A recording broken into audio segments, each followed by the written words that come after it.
on? Cheers. Happy Homebrew Wednesday to everybody. It's been a good week for me. Not much really going on. I actually moved the brown ale upstairs. We'll touch on that later.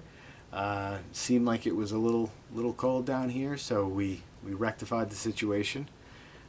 Picked up a new beer kit that I want to talk to you guys about. Just going to be a quick brew to throw down after the brown ale. The blueberry is drinking very nicely. Very happy with the way that's come along. I was fairly disappointed when I poured the first couple, but I will say over the days and the last couple weeks it has gotten very good. The kind of upfront sweetness that was there really kind of mellowed out, and it's a very smooth beer. I did some of the calculations. It's up over 6%, and it's darker, than Beersmith had said it was going to be. But I do believe it's as strong as they thought it was going to be. It's a real nice beer to kind of.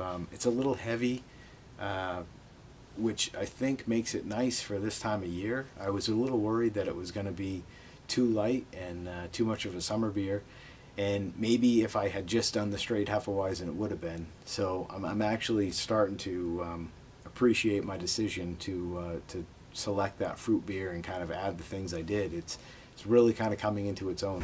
So good news, I got a second keg that's going to be coming.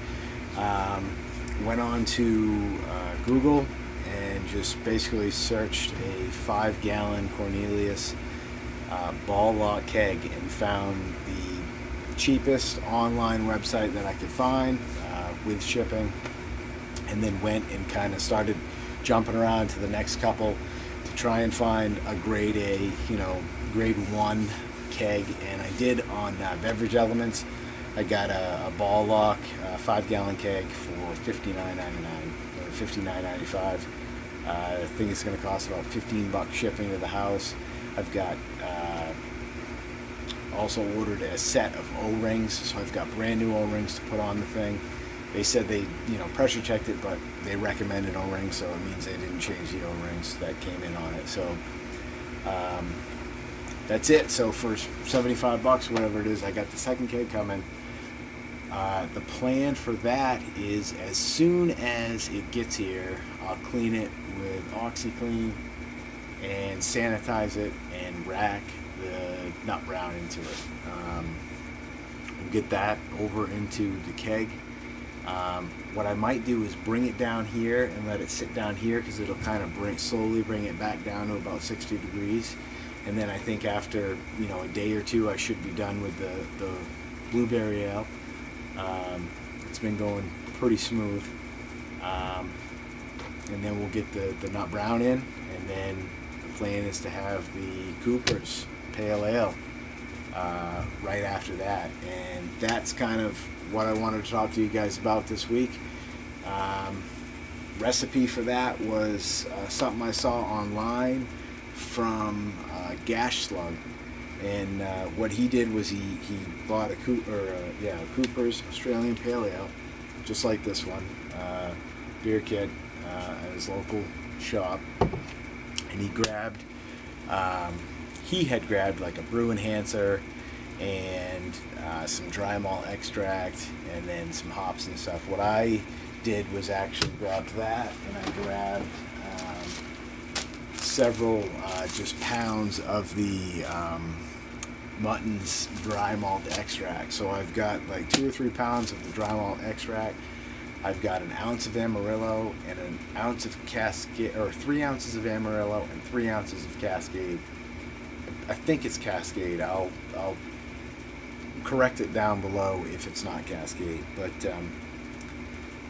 so again, I've got 3 pounds of the light dry malt extract. I don't know if I'm going to use all 3. I may just use 2. I'm going to do a little hop tea. I'm going to use 1 ounce of Amarillo and 1 ounce of Cascade at 15 minutes, a half ounce of each at 5 minutes, and then half an ounce of each, 5 to 7 days into the primary. to dry hop it, and that's just going to get kegged right away from the primary. I'm not going to a secondary with that or anything. I'm just going to try and get that one in the keg right behind the cherry brown, and I'll probably just store it down here. It should be fine. It's about 60 degrees down here, you know, based on the temperatures I was getting before.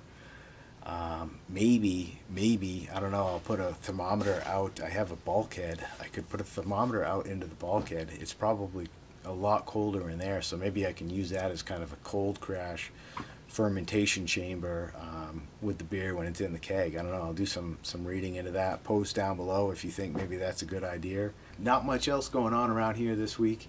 You know, just wanted to kind of give you guys a quick update. Some of the videos in the past have been a little long, and you know, it's hard to kind of get subscribers and get people to check you out each week if you're, you know, throwing out 15-20 minute videos, and I just end up rambling. So really is starting to drink nice, guys. I like this one.